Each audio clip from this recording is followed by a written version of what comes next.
ನಾವು ಬಯಸಿದ ರೀತಿ ಬದುಕುವ ಸ್ವಾತಂತ್ರ್ಯ ಯಾವತ್ತೂ ಭಯಾನಕ ಹೋರಾಟದ ಫಲವೇ ಹೊರತು ಅದು ಸುಲಭಕ್ಕೆ ಸಿಗೋದಲ್ಲ. ನನ್ನ ಹಾಗೆ ನೀನು ಬದುಕುವಂತ ಸಲಹೆ ಕೊಡಬಹುದೇ ಹೊರತು ನಾನು ಹೇಗಾದರೂ ಬದುಕ್ತೀನಿ, ನೀನು ಹೀಗೆ ಬದುಕುವಂತ ಹೇಳೋದು ಸರಿಯಲ್ಲ. ತಲೆ ತಪ್ಪಿಸಿಕೊಂಡು ಎಲ್ಲೋ ಬದುಕಿ ಮುದಿಯಾಗಿ ಕಾರಣ ಇಲ್ಲದೆ ಸಾಯೋದಕ್ಕಿಂತ ಕಾರಣ ಇರುವ ಸಾವನ್ನ ಎದುರಿಸುವುದು ಎಷ್ಟೋ ವಾಸಿ. ಸ್ನೇಹಿತರೆ, ಈ ಮೇಲಿನ ಸಾಲುಗಳನ್ನ ಓದಿದಾಗ ಏನನ್ಸುತ್ತೆ? ಸರಳತೆ, ಒಂದು ರೀತಿ ಗಾಂಭೀರ್ಯತೆ, ಬದುಕೆಂದರೆ ನಾವು ನೀವು ಅಂದುಕೊಂಡಿದ್ದಕ್ಕಿಂತ ಹೆಚ್ಚೇನೋ ಇದೆ ಅಂತ ಹೇಳುವ ಹೊಸತನ, ಕ್ರಾಂತಿಕಾರಿ ಗುಣ, ಇವೆಲ್ಲವೂ ಇದೆ. ಇದು ತೇಜಸ್ವಿ ಅವರ ಮಾತುಗಳು. ಸ್ನೇಹಿತರೆ, mastmaga.comನ ಲೀಡರ್ ಸರಣಿಯ ವಿಶೇಷ ಸಂದರ್ಭ ಇದು. ಯಾಕಂದರೆ ಇದುವರೆಗೂ ನಾವು ಸಾಕಷ್ಟು ಸಾಧಕರ ಬಗ್ಗೆ, ಸುಧಾರಕರ ಬಗ್ಗೆ, ಅವರ ಸ್ಫೂರ್ತಿ ಕಥೆಯ ಬಗ್ಗೆ ನಿಮಗೆ ಲೀಡರ್ ಸರಣಿಯಲ್ಲಿ ಮಾಹಿತಿಯನ್ನು ಕೊಟ್ಟಿದ್ದೀವಿ.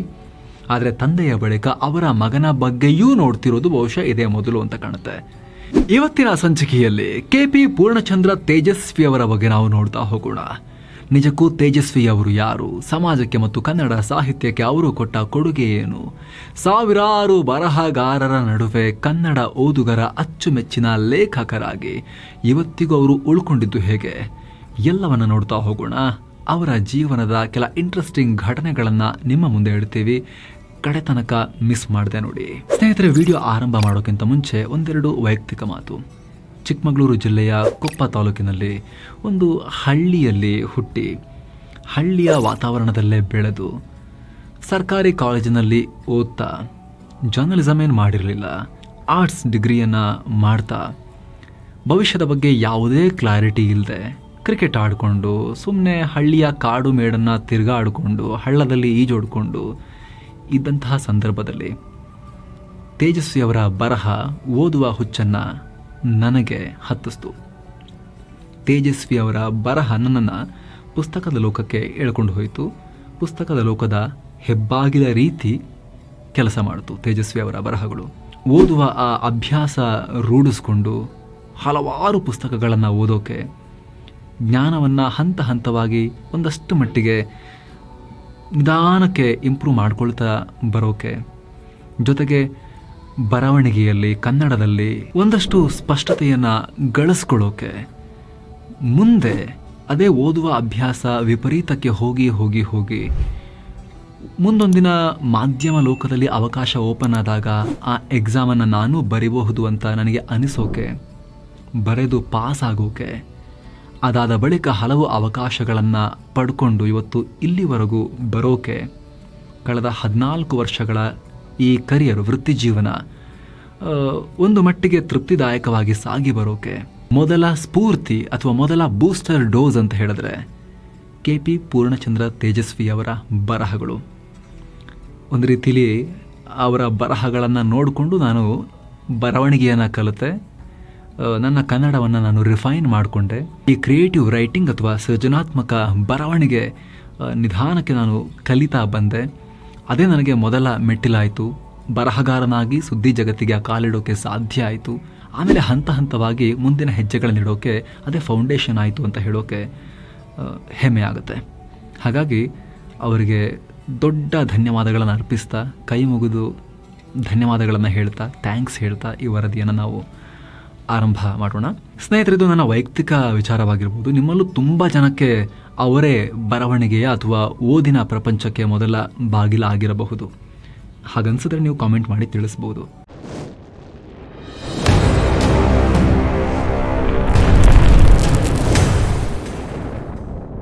ಸ್ನೇಹಿತರೆ, ಇಂತಹ ಪೂರ್ಣಚಂದ್ರ ತೇಜಸ್ವಿ ಅವರು ಅಥವಾ ಪೂಚಂತೆ ಹುಟ್ಟಿದ್ದು 1938 ಸೆಪ್ಟೆಂಬರ್ 8ನೇ ತಾರೀಕು.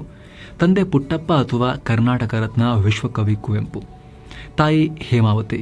ಶಿವಮೊಗ್ಗದಲ್ಲಿರೋ ದೇವಂಗಿ ರಾಮಣ್ಣ ಗೌಡರ ಮನೆಯಲ್ಲಿ ಹುಟ್ಟಿದ ತೇಜಸ್ವಿ ಕುವೆಂಪು ಅವರಿಗೆ ಮೊದಲನೇ ಮಗ. ಆನಂತರ ಕೋಕಿಲೋದಯ ಚೈತ್ರ, ಇಂದುಕಲಾ, ತಾರಿಣಿಯವರು ಹುಟ್ಟಿದ್ರು. ತೇಜಸ್ವಿ ಅವರ ಬಾಲ್ಯ ಮೈಸೂರಲ್ಲಿ ಆರಂಭ ಆಯಿತು.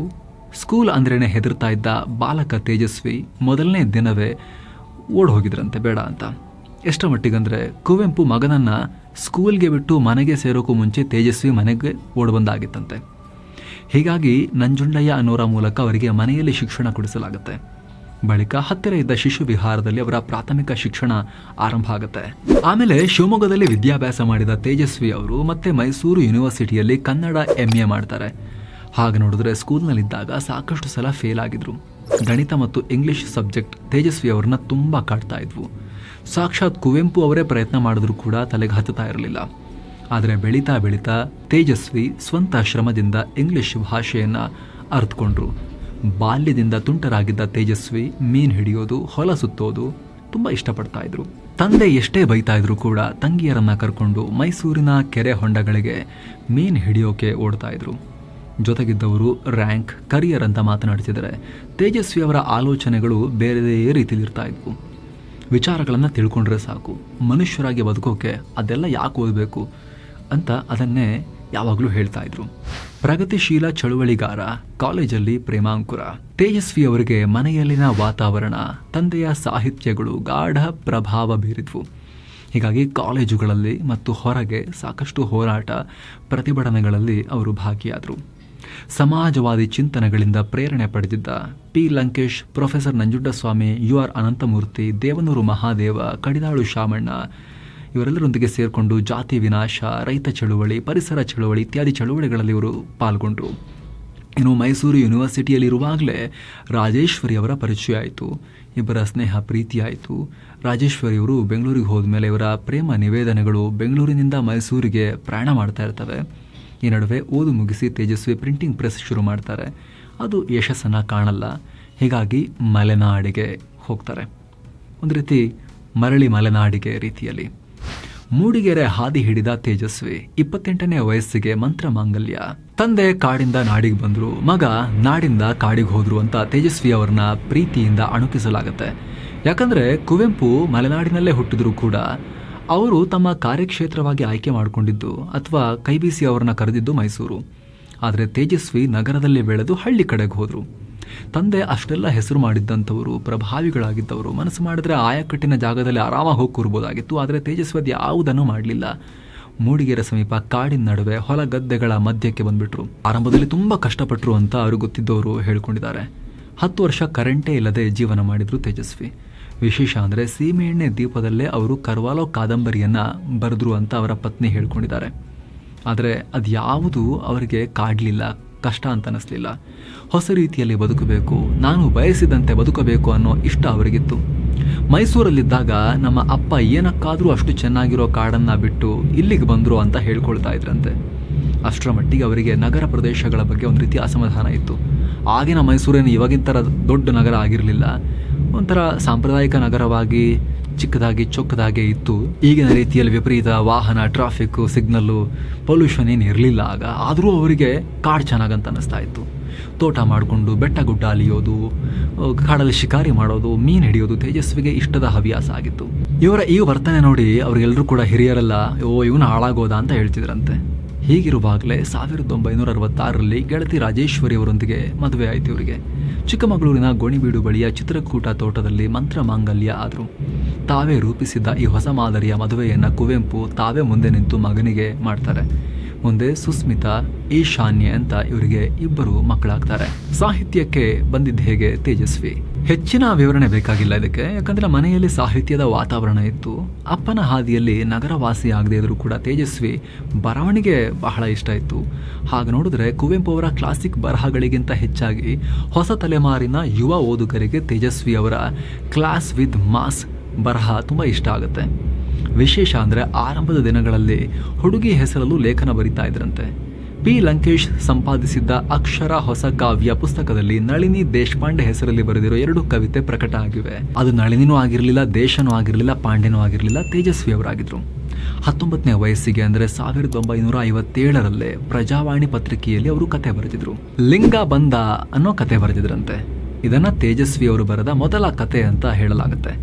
ಆದರೆ ಇದನ್ನು ಒಪ್ಪದಿದ್ದ ಒಂದಷ್ಟು ಜನ ಇದು ಅವರಪ್ಪ ಬರ್ಕೊಟ್ಟಿದ್ರು ಅಂತ ಹೇಳ್ತಾ ಇದ್ರಂತೆ. ಇದನ್ನ ಕೇಳಿ ತೇಜಸ್ವಿ ಅವರು ನಕ್ಕು ಸುಮ್ಮನಾಗಿರ್ತಾರೆ ಮೋಸ್ಟ್ಲಿ. ಯಾಕಂದ್ರೆ ಪ್ರಶಸ್ತಿ ಪುರಸ್ಕಾರಗಳಿಗೆ ಯಾವತ್ತೂ ಆಸೆ ಪಟ್ಟೇ ಇಲ್ಲ ಅವರು. ನಮ್ಮ ಅಂತಿಮ ಸವಾಲಿರೋದು ಪ್ರಶಸ್ತಿ ಗೆಲ್ಲೋದ್ರಲ್ಲಿ ಅಲ್ಲ, ಓದುಗರನ್ನ ತಲುಪೋದ್ರಲ್ಲಿ. ಭಾಷೆ, ಸಾಹಿತ್ಯ ಎರಡೂ ಕಮ್ಯುನಿಕೇಷನ್ಗಾಗಿ ಇರೋದು ಅಂತ ಹೇಳ್ತಾ ಇದ್ರು. ಕತೆ, ಕವಿತೆ, ಕಾದಂಬರಿ, ನಾಟಕ, ಅನುವಾದ ಹೀಗೆ ಎಲ್ಲದರಲ್ಲೂ ತೊಡಗಿಸಿಕೊಂಡಿದ್ದ ತೇಜಸ್ವಿ ತಮ್ಮದೇ ವಿನೂತನ ಶೈಲಿಯ ಮೂಲಕ ಓದುಗರ ಮನಸ್ಸನ್ನು ಗೆದ್ದಿದ್ರು. ಇವತ್ತಿಗೂ ಕನ್ನಡ ಓದುಗರನ್ನ, ಅದರಲ್ಲೂ ಯುವ ಓದುಗರನ್ನ ಕೇಳಿ ನೋಡಿ ಅವರಲ್ಲಿ ಬಹುತೇಕರ ಬಾಯಲ್ಲಿ ಬರೋದು ತೇಜಸ್ವಿಯವರ ಬುಕ್ ಓದಿದ್ದೀನಿ ನಾನು ಅಂತ. ಅಲ್ಲಿಂದ ಮುಂದಕ್ಕೆ ಹೋಗೋದು ಬಹಳ ಕಷ್ಟ ಆಗುತ್ತೆ. ವೈಯಕ್ತಿಕವಾಗಿ ನಾನು ಕೂಡ ತೇಜಸ್ವಿ ಅವರು ಅವರ ಲೈಫ್ ಟೈಮ್ನಲ್ಲಿ ಬರೆದ ಅಷ್ಟು ಪುಸ್ತಕಗಳನ್ನು ಒಂದೂ ಬಿಡದೆ ಓದಿ ಇನ್ನು ಸಿಗಲ್ವಲ್ಲ, ಇನ್ನೊಂದು 10-20 ಬುಕ್ಕಾರು ಬರಿಬಾರ್ದಾಗಿತ್ತಾ, ತೇಜಸ್ವಿ ಅವರು ಇನ್ನೊಂದು 10 ವರ್ಷ 20 ವರ್ಷನಾರು ಇರಬಾರ್ದಾಗಿತ್ತಾ, ಮುಗಿದು ಹೋಯ್ತಲ್ಲ ಅವರ ಬರವಣಿಗೆ ಓದೋದು, ಇನ್ನು ಹೊಸ ಪುಸ್ತಕ ಇಲ್ವಲ್ಲ ಅಂತ ಇವತ್ತಿಗೂ ಕಾಡುತ್ತೆ. ಈ ರೀತಿ ಅವರ ಪುಸ್ತಕಗಳನ್ನು ಓದಿದವರು ಸಂಮೋಹನಗೊಂಡಿದ್ದಾರೆ. ಅವರ ಹೆಸರಲ್ಲಿ ಅಭಿಮಾನದ ಸಂಘಟನೆಗಳಿವೆ, ಸಂಘಗಳಿವೆ, ಅನುಯಾಯಿಗಳಿದ್ದಾರೆ. ಇದೆಲ್ಲದಕ್ಕೂ ಕಾರಣ ಅವರ ಬರವಣಿಗೆಯ ಶೈಲಿ. ಅವರ ಸಾಹಿತ್ಯದ ವಸ್ತು, ಆಶಯ, ನಿರೂಪಣೆ ಎಷ್ಟು ಸರಳವೋ ಅಷ್ಟೇ ಗಾಂಭೀರ್ಯವನ್ನು ಹೊಂದಿರ್ತಾ ಇದ್ರು. ಚಿಕ್ಕ ಚಿಕ್ಕ ಸಂಗತಿಗಳಲ್ಲೂ ಅಗಾಧತೆಯನ್ನು, ಅಪೂರ್ವವನ್ನು ಸೃಷ್ಟಿಸ್ತಾ ಇದ್ರು. ಹಾಗಂತ ಅದೆಲ್ಲ ಓದೋಕೆ ಕಷ್ಟ ಆಗ್ತಿರಲಿಲ್ಲ. ಸರಳ ಭಾಷೆಯಲ್ಲಿ ಹಾಸ್ಯ ಮಿಶ್ರಿತವಾಗಿ, ಯಾವುದೇ ಮಡಿವಂತಿಕೆ ಇಲ್ಲದೆ ಇದ್ದಿದ್ದನ್ನು ಇದ್ದ ಹಾಗೆ ನೇರವಾಗಿ ಮುಖಕ್ಕೆ ಹೊಡೆದಾಗಿ ಹೇಳೋದಂತಾರಲ್ಲ, ಆ ರೀತಿ ಬರಿತಾ ಇದ್ರು. ಅದರಲ್ಲೂ 1980ರಲ್ಲಿ ಪ್ರಕಟವಾದ ಕರ್ವಾಲೋ ಕಾದಂಬರಿ ತೇಜಸ್ವಿ ಅವರಿಗೆ ದೊಡ್ಡ ಜನಪ್ರಿಯತೆಯನ್ನು ತಂದುಕೊಡ್ತು. ಒಂದಲ್ಲ ಎರಡಲ್ಲ, ಹೆಚ್ಚು ಕಮ್ಮಿ 50 ಸಲ ಅದು ಮರುಮುದ್ರಣ ಆಗಿದೆ. Tamil, Marathi, Malayalam, English, Japanese, German ಭಾಷೆಗಳಿಗೂ ಟ್ರಾನ್ಸ್ಲೇಟ್ ಆಗಿದೆ. ಜೀವ ಜಗತ್ತಲ್ಲಿ ಬೇರೆ ಜೀವಿಗಳ ಜೊತೆಗೆ ಮನುಷ್ಯನ ಹುಡುಕಾಟದ ಬಗ್ಗೆ, ಅದರಲ್ಲಿ ಆತ ಕಾಣೋ ವಿಫಲತೆ ಬಗ್ಗೆ ತೇಜಸ್ವಿ ರೋಮಾಂಚಕ ರೀತಿಯಲ್ಲಿ ಬರೆದಿದ್ದಾರೆ. ಕೇಂದ್ರ ಮತ್ತು ರಾಜ್ಯ ಸಾಹಿತ್ಯ ಅಕಾಡೆಮಿ ಪ್ರಶಸ್ತಿ ತಂದ ಚಿದಂಬರ ರಹಸ್ಯ ಕೂಡ ಅವರ ಮತ್ತೊಂದು ಅದ್ಭುತ ಸಾಹಿತ್ಯ ಸೃಷ್ಟಿ. ಅತಿ ಹೆಚ್ಚು ಸೇಲ್ ಆಗ್ತಿರೋ ಪುಸ್ತಕಗಳಲ್ಲಿ ಇವತ್ತಿಗೂ ಅದು ಮುಂಚೂಣಿ ಸ್ಥಾನದಲ್ಲಿದೆ. ಭಾರತದ ಸಾಕಷ್ಟು ಭಾಷೆಗಳಿಗೆ ಟ್ರಾನ್ಸ್ಲೇಟ್ ಆಗಿದೆ. ಹಾಗೆ 1994ರ ಜುಗಾರಿ ಕ್ರಾಸ್, 2006ರಲ್ಲಿ ಪ್ರಕಟವಾದ ಮಾಯಾಲೋಕ, 2008ರಲ್ಲಿ ಆಮೇಲೆ ಲೇಟಾಗಿ ಬಂದಂತಹ ಪಾಕಕ್ರಾಂತಿ, ಈ ಕೃತಿಗಳು ಪುಸ್ತಕ ಪ್ರೇಮಿಗಳಿಗೆ ಹುಚ್ಚು ಹಿಡಿಸ್ತವೆ. ಅದರಲ್ಲೂ ಈ ಪಾಕಕ್ರಾಂತಿ ಕೃತಿಯ ಒಂದೊಂದು ಪದಗಳು ಕೂಡ ಹೊಟ್ಟೆ ಹುಣ್ಣಾಗಿಸುವಷ್ಟು ನಿಮ್ಮನ್ನು ನಗಿಸ್ತವೆ. ಸ್ಟ್ಯಾಂಡಪ್ ಕಾಮಿಡಿಗೆ ಏನೇನೋ ಹೇಳಿ ನಗಿಸೋದು ನಾವು ನೋಡ್ತಾ ಇರ್ತೀವಿ. ಆದರೆ ಅಕ್ಷರ ನಿಮ್ಮನ್ನು ಪಿಕ್ಚರೈಸ್ ಮಾಡಿಕೊಂಡು ಹೊಟ್ಟೆ ಹುಣ್ಣಾಗಿಸಿ, ಇವನಿಗೇನೋ ಆಯ್ತು, ಇವನಿಗೆ ತಲೆ ಕೆಡ್ತೀವನಿಗೆ ಅಂತ ಜನ ಅಂದುಕೊಳ್ಳುವಷ್ಟು ನಿಮ್ಮನ್ನು ನಗು ಹಾಗೆ ಮಾಡುತ್ತೆ ಅಂತ ಹೇಳಿದ್ರೆ, ಆ ಬರವಣಿಗೆಯಲ್ಲಿ ಎಂಥ ತಾಕತ್ತಿರ್ಬೋದು ಲೆಕ್ಕ ಹಾಕಿ. ಅಷ್ಟು ಮಾತ್ರ ಅಲ್ಲ, ತೇಜಸ್ವಿ ಅತ್ಯುತ್ತಮ ಸಸ್ಯ ಸಂಕುಲ ಹಾಗೆ ವಿಜ್ಞಾನದ ಬರಹಗಾರ ಕೂಡ ಹೌದು. ಪರಿಸರದ ಕತೆ ಇರ್ಬೋದು, ಮಿಸ್ಸಿಂಗ್ ಲಿಂಕ್ ಇರ್ಬೋದು, ಫ್ಲೈಯಿಂಗ್ ಸಾಸರ್, ನಡೆಯುವ ಕಡ್ಡಿ, ಹಾರುವ ಎಲೆ, ವಿಸ್ಮಯ, ಏರೋಪ್ಲೇನ್ ಚಿಟ್ಟೆ ಮತ್ತು ಇತರ ಕಥೆಗಳು, ಕಾಡಿನ ಕಥೆಗಳು, ರುದ್ರ ಪ್ರಯಾಗದ ನರಭಕ್ಷಕ, ಕಿರಿಯರಿಗಾಗಿ ಪರಿಸರ, ಹೀಗೆ ಸಾಕಷ್ಟು ಪರಿಸರಕ್ಕೆ ಸಂಬಂಧಪಟ್ಟ, ಕಾಡಿಗೆ ಸಂಬಂಧಪಟ್ಟ ಸಾಹಿತ್ಯ ರಚಿಸಿದ್ದಾರೆ, ಟ್ರಾನ್ಸ್ಲೇಷನ್ಗಳನ್ನು ಮಾಡಿದ್ದಾರೆ. ಕಾಡು ಅಂದ್ರೇನು, ಅವುಗಳ ಗುಣಗಳೇನು, ಅಲ್ಲಿ ಮನುಷ್ಯ ಮಾಡ್ತಿರೋ ಅಸಹ್ಯಗಳೇನು ಎಲ್ಲವನ್ನ ಚಿತ್ರಿಸಿದ್ದಾರೆ. ಸಹಜ ಕೃಷಿ ಅಂತ ಬರೆದು ಅದರಲ್ಲಿ ಜಪಾನಿನ ಕೃಷಿ ತಜ್ಞನ ಬಗ್ಗೆ ಬರೆದಿದ್ದಾರೆ. ಕೃಷಿಯಲ್ಲಿ ಆತ ನಡೆಸಿದ ಪ್ರಯೋಗಗಳು, ಅದರಿಂದ ಕಲಿತ ಪಾಠಗಳ ಬಗ್ಗೆ ಹೇಳಲಾಗಿದೆ. ಇನ್ನು ಹುಟ್ಟು ತಿರುಗಾಟದ ಸ್ವಭಾವದವರಾದ ತೇಜಸ್ವಿ ಅಲೆಮಾರಿಯ ಅಂಡಮಾನ್ ಮತ್ತು ಮಹಾನದಿ ನೈಲ್ ಅನ್ನೋ ಪ್ರವಾಸ ಕಥನವನ್ನ ಕೂಡ ಬರೆದಿದ್ದಾರೆ. ಕನ್ನಡಕ್ಕೆ ಹೊಸ ಪುಸ್ತಕ ಪರಿಚಯ. ತೇಜಸ್ವಿ ತಾವೇ ರಚಿಸಿದ ಪುಸ್ತಕಗಳು ಒಂದು ಕಡೆಯಾದರೆ 10 ಹಲವು ಪುಸ್ತಕಗಳನ್ನ ಅವರು ಬೇರೆ ಭಾಷೆಗಳಿಂದ ಟ್ರಾನ್ಸ್ಲೇಟ್ ಮಾಡಿದ್ದಾರೆ. ಹಾಗಂತ ಅವು ಅನುವಾದ ರೀತಿ ಇಲ್ಲ, ಅಲ್ಲೂ ತೇಜಸ್ವಿ ಅವರ ಫ್ಲೇವರ್ ತುಂಬಾ ಚೆನ್ನಾಗಿದೆ. ಸಾವಿರಾರು ವರ್ಷಗಳ ಹಿಂದೆ ನಡೆದಿರಬಹುದಾದ ಸಂಗತಿಗಳು, ಪ್ರಾಚೀನ ನಾಗರಿಕತೆಗಳು, ಬುಡಕಟ್ಟು ಜನಾಂಗಗಳು, ಸಮುದ್ರಯಾನ, ಅನ್ವೇಷಣೆ, ಪವಾಡ, ಯುದ್ಧಗಳು, ಜಾಗತಿಕ ರಾಜಕೀಯ, ಹೀಗೆ ಎಲ್ಲಕ್ಕೆ ಸಂಬಂಧಪಟ್ಟಂತೆ 16 ಪುಸ್ತಕಗಳು ಇಂಥವು ಬಂದಿವೆ. ಹಾಗೆ ಕುವೆಂಪು ಅವರ ಬಗ್ಗೆ, ಅಂದರೆ ತಮ್ಮ ತಂದೆಯ ಬಗ್ಗೆ, ಅಣ್ಣನ ನೆನಪು ಅನ್ನೋ ಕೃತಿಯನ್ನು ಕೂಡ ಬರೆದಿದ್ದಾರೆ. ಇವರ ಅಬಚೂರಿನ ಪೋಸ್ಟ್ ಆಫೀಸ್, ತಬರನ ಕತೆ, ಕುಬಿ ಮತ್ತು ಇಯಾಲ, ಕಿರಗೂರಿನ ಗಯ್ಯಾಳಿಗಳು, ಹೀಗೆ ಸಾಕಷ್ಟು ಸಾಹಿತ್ಯ ಸಿನಿಮಾವಾಗಿ ರಾಜ್ಯ ಮತ್ತು ರಾಷ್ಟ್ರೀಯ ಪ್ರಶಸ್ತಿಗಳಿಗೆ ಪಾತ್ರವಾಗಿವೆ. ಗಂಭೀರ ಚಿಂತಕರಾಗಿದ್ರು ತೇಜಸ್ವಿ ಇಷ್ಟ ಬಂದಂತೆ ಬದುಕಿದವರು, ಸರಳ ಜೀವಿ. ಅದೆಷ್ಟು ಸತ್ಯವೋ, ಅವರು ಗಂಭೀರ ಚಿಂತಕರು ಹೌದು. ವ್ಯಕ್ತಿ ವಿಶಿಷ್ಟ ಸಿದ್ಧಾಂತ, ವಿಮರ್ಶೆ, ಹೊಸ ವಿಚಾರಗಳು ಅನ್ನೋ ವಿಮರ್ಶಾ ಲೇಖನಗಳನ್ನು ಬರೆದ ತೇಜಸ್ವಿ ಶಾಂತವೇರಿ ಗೋಪಾಲಗೌಡರ ಒಡನಾಟದಿಂದ, ಲೋಹಿಯ ಬರಹಗಳಿಂದ ಸಮಾಜವಾದಿ ಚಿಂತನೆಯನ್ನು ಬೆಳೆಸ್ಕೊಂಡಿದ್ರು. ಅಪ್ಪನ ಕರೆಯಂತೆ ವಿಶ್ವ ಮಾನವರಾಗಿದ್ರು. ಮಾನವೀಯ ಮೌಲ್ಯಗಳಿಗೆ ಅತಿ ಹೆಚ್ಚು ಪ್ರಾಶಸ್ತ್ಯ ಕೊಡ್ತಾ ಇದ್ರು. ಜಾತಿ ವ್ಯವಸ್ಥೆಯನ್ನು, ಮೂಲಭೂತವಾದವನ್ನ ಅತ್ಯಂತ ಕಟು ಶಬ್ದಗಳಿಂದ ಟೀಕಿಸ್ತಾ ಇದ್ರು. ಕೊಂದು ಉಳಿಸಿಕೊಳ್ಳುವ ಧರ್ಮ ಯಾವುದಾದ್ರೂ ಇದೆಯಾ ಅಂತ ಇಡೀ ಜಗತ್ತಿಗೆ ಕೇಳಿದ್ರು. ಅಷ್ಟೇ ಅಲ್ಲ, ಒಂದು ಸಲ ಸಮುದಾಯದ ಕಾರ್ಯಕ್ರಮಕ್ಕೆ ಬರಬೇಕು ಅಂತ ಆಹ್ವಾನ ಕೊಟ್ಟಾಗ ಕರೆಯೋಕೆ ಬಂದಿದ್ದವ್ರನ್ನೇ ಬೈದಿದ್ರಂತೆ. ಅಷ್ಟೇ ಅಲ್ಲ, ಗಬ್ಬು ನಾರುತ್ತಿರುವ ರಾಜಕಾರಣದ ಬಗ್ಗೆ ಹಾಗೂ ಅಲ್ಲಿನ ಕೊಳಕು ರಾಜಕಾರಣಿಗಳನ್ನು ನಿರ್ದಯವಾಗಿ ಟೀಕಿಸ್ತಾ ಇದ್ರು. ತೀರ್ಥಹಳ್ಳಿ ಕ್ಷೇತ್ರದಿಂದ ಮಿತ್ರರೆಲ್ಲ ಸೇರಿಕೊಂಡು ತೇಜಸ್ವಿ ಅವ್ರನ್ನ ಎಲೆಕ್ಷನ್ ನಿಲ್ಲಿಸೋಕೆ ಪ್ಲಾನ್ ಮಾಡಿರ್ತಾರೆ. ಆದರೆ ನಾಮಪತ್ರ ದಾಖಲೆಗಳನ್ನು ಹರಿದು ಬಿಸಾಕಿ, ಬೇಕಿದ್ರೆ ನೀವೇ ನಿಲ್ಲಿ, ನನ್ನ ತಲೆ ಕೆಡಿಸ್ಬೇಡಿ ಅಂತ ಹೇಳಿದ್ರಂತೆ. ಹಾಗೆ ನೋಡಿದ್ರೆ ಅವತ್ತು ತೇಜಸ್ವಿ ನಿಂತಿದ್ರೆ ಈಸಿಯಾಗಿ ಗೆದ್ದು ಬಿಡ್ತಾ ಇದ್ರು. ಯಾಕಂದ್ರೆ ಅದು ಶಾಂತವೇರಿ ಗೋಪಾಲಗೌಡರು ನಿಲ್ತಾ ಇದ್ದ ಸ್ಥಳ. ತೇಜಸ್ವಿ ಗೆಲ್ಲೋ ಸಾಧ್ಯತೆ ಇರ್ತಾ ಇತ್ತು. ಆದರೆ ಅವರು ಒಪ್ಪಲಿಲ್ಲ. ತೇಜಸ್ವಿ ಅವರ ಪರಿಸರದ ಪ್ರೇಮದ ಬಗ್ಗೆ ನಿಮಗೆ ಹೇಳಬೇಕಾಗಿಲ್ಲ. ಪರಿಸರ ಅವರ ಉಸಿರಾಗಿತ್ತು ಅಂದರೆ ತಪ್ಪಾಗಲ್ಲ, ಅಷ್ಟು ಅವರು ನೇಚರನ್ನು ಪ್ರೀತಿಸ್ತಾ ಇದ್ರು. ಬೆಂಗಳೂರಿಗೆ ಒಂದಿನ ಬಂದು ಎಂಥ ನರಕ ಇದು, ನನಗೆ ಒಂದೇ ದಿನಕ್ಕೆ ಸಾಕಾಯಿತು, ನೀವೆಲ್ಲ ಇಲ್ಲಿ ಹೇಗಿರ್ತೀರಿ ಅಂತ ಕೇಳಿದ್ರಂತೆ. ಯಮಲೋಕದ ನರಕ ಬೆಂಗಳೂರು ಟ್ರಾಫಿಕಲ್ಲೇ ಸಿಗುತ್ತೆ, ಆಮೇಲೆ ಅಲ್ಲಿ ಅವರಿಗೆ ಶಿಕ್ಷೆನೇ ಇರೋದಿಲ್ಲ ನರಕಕ್ಕೆ ಹೋದ್ಮೇಲೆ ಅಂತ ಹೇಳಿ ನಗ್ತಾ ಇದ್ರಂತೆ ಆಗಿನ ಕಾಲದಲ್ಲಿ. ಇನ್ನು ತೇಜಸ್ವಿ ಅವರ ಬರಹದಲ್ಲಿ ಬರೀ ಆಡು ಭಾಷೆ ಇರುತ್ತೆ, ಹೆಚ್ಚು ಇಂಗ್ಲಿಷ್ ಉಪಯೋಗಿಸ್ತಾರೆ ಅನ್ನೋ ಆರೋಪಕ್ಕೂ ಅತಿ ಮಡಿವಂತಿಕೆಯ ಭಾಷೆ ಬೆಳೆಯಲ್ಲ. ಇಂಗ್ಲಿಷ್ ಭಾಷೆ ಯಾಕೆ ಪಾಪ್ಯುಲರ್ ಆಗ್ತಾ ಇದೆ ಅಂದರೆ ಜಗತ್ತಿನ ಎಲ್ಲ ಭಾಷೆಗಳಿಂದಲೂ ಪದಗಳನ್ನು ತನ್ನೊಳಗೆ ಸೇರಿಸ್ಕೊಳ್ತಾ ಇದೆ ಅಂತ ಅವ್ರು ಹೇಳ್ತಾ ಇದ್ರು. ಎಷ್ಟು ಯೋಚನೆ ಮಾಡಿದಾರೆ ಲೆಕ್ಕ ಹಾಕಿ. ಅಷ್ಟೇ ಅಲ್ಲ, ಕನ್ನಡಕ್ಕೆ ಸಾಫ್ಟ್ವೇರ್ ತಂತ್ರಾಂಶದ ಅಭಿವೃದ್ಧಿಯಲ್ಲಿ ತೇಜಸ್ವಿ ಅವರು ಅಪಾರ ಶ್ರಮ ಹಾಕಿದ್ದಾರೆ.